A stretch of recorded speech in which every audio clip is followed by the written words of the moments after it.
উনারা কিন্তু গণভোটের পক্ষ নিয়েছিলেন। উনারা গণভোটের পক্ষ নিয়ে এখন বলছেন আমাদেরকে কুইনাইন খাওয়ানো হয়েছে।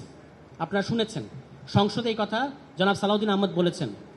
এমন একটা পরিস্থিতিতে আমরা পড়ে গেলাম যে একজন ব্যক্তি এখন বাংলাদেশের সংবিধান, বাংলাদেশের আদালত, উনি সংসদের মধ্যে দাঁড়িয়ে বলছেন নির্বাচন কমিশন সংবিধান লঙ্ঘন করেছে, তিনি রায় দিচ্ছেন।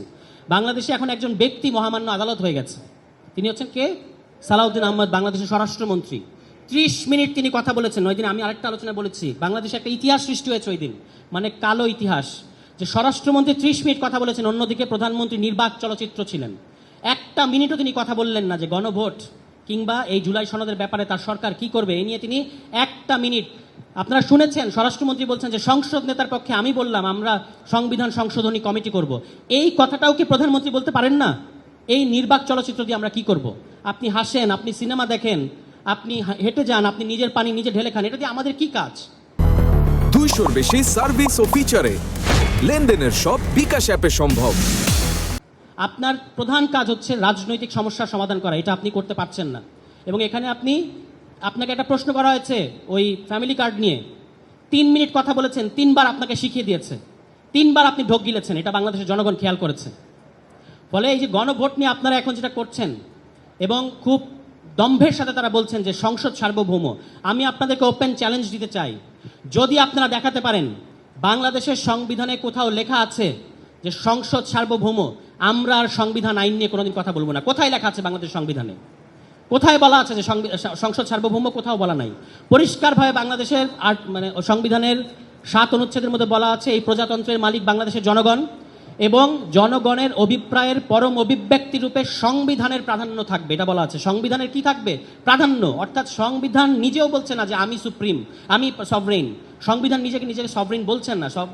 সংবিধান বলছে আমি সুপ্রিম। কতক্ষণ সুপ্রিম? যতক্ষণ আমি জনগণের অভিপ্রায়ের সাথে আছি। তাহলে এবং সংসদের বেলায় কি বলা আছে? অনুচ্ছেদ 65-তে, আপনারা তো কথায় কথায় আমাদেরকে সংবিধান দেখান। অনুচ্ছেদ 65-তে বলা আছে এই সংবিধানের বিধানাবলীর সাপেক্ষে সংসদ আইন প্রণয়ন করবে। অর্থাৎ এই সংবিধানের বিরুদ্ধে যায়, সংবিধানের স্পিরিটের বিরুদ্ধে যায় এমন কোনো সাংঘর্ষিক আইন আপনারা করতে পারবেন না। যদি করে ফেলেন তাহলে সেই আইন বাতিল হবে, অতীতে বাতিল হয়েছে। তাহলে কিভাবে সংসদ সার্বভৌম হয়? আপনি আমাদেরকে আইন শেখান, আমাদেরকে সংবিধান শেখান। এই জেনারেশনকে একজন আলোচক বলেছেন যে বাংলাদেশে এখন সাধারণ জনগণের আইন এবং সংবিধান নিয়ে দুর্দান্ত রকমের আগ্রহ এবং গভীর বোঝাপড়া হয়েছে, কাজে আমাদেরকে সলিম বুঝ আপনারা দিতে পারবেন না। 2টো ভোট হয়েছে, দিনে দুপুরে ডাকাতি করবেন না। 2টো ভোট হয়েছে, একটা ভোটে সংসদ গঠিত হয়েছে, আরেকটা ভোটে সংবিধান সংস্কার পরিষদ গঠিত হওয়ার কথা, সেটার খবর কোথায়? সেটা হচ্ছে না কেন? বাংলাদেশের জনগণ এটা আদায় করে নেবে, আপনারা কোনোভাবে এটা অ্যাভয়েড করতে পারবেন না। আমি আমাদের সম্মানিত বীর মুক্তিযোদ্ধা মেজর আখতারুজ্জামান, তিনি একটা কথা বলেছেন, আমি একটু বিনয়ের সাথে দ্বিমত করি। তিনি বলেছেন যে বিএনপির কাছে উইল অফ দ্য পিপল আছে। আমি মনে করি বিএনপির কাছে উইল অফ দ্য পিপল নাই। উইল অফ দ্য পিপল খোদ পিপলের কাছেই আছে, অন্য কারো কাছে নাই। বিএনপির কাছে তাহলে কি আছে?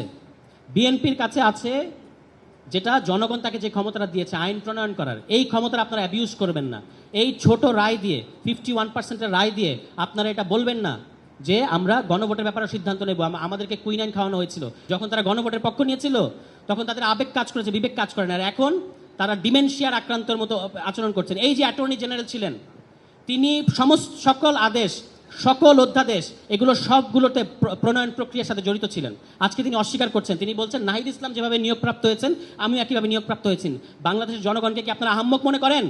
নাহিদ ইসলাম নিয়োগপ্রাপ্ত হয়েছিলেন 106-এর রেফারেন্সের অধীনে।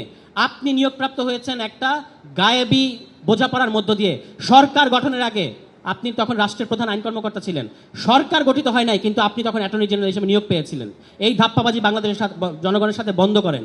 এবং এই ধাপ্পাবাজি যদি বন্ধ না করেন, আপনি যে আমাদেরকে হবস, লকও তো ঠিক মতো উচ্চারণ করতে পারেন না, হবসের পরে বলেন লক্স। লক্সকে আবার হবস, লক, রুশো পড়াচ্ছেন। যদি আপনি রুশো বুঝে থাকেন, রুশোর প্রধান কথা হচ্ছে general will of the people. আপনারা জনগণের জেনারেল উইলকে ভঙ্গ করে এখন আমাদেরকে বলছেন যে হবস পড়ে আসেন, লক পড়ে আসেন। আমি চ্যালেঞ্জ করে বলছি, যদি হবস এবং লক নিয়ে আপনি 5 মিনিট কথা বলতে পারেন টানা, আমরা আর কোনোদিন হবস, লক, রুশোর নাম নেব না। আমি জানি ওই সোশ্যাল কন্ট্রাক্ট, এই শব্দের বাইরে আপনি এটা সম্পর্কে গুণাক্ষরেও কিছু জানেন না। যদি জানতেন তাহলে আপনার কথাবার্তার মধ্যে আমরা এটা রিফ্লেকশন দেখতে পেতাম। আমরা এটা রিফ্লেকশন দেখতে পাচ্ছি না।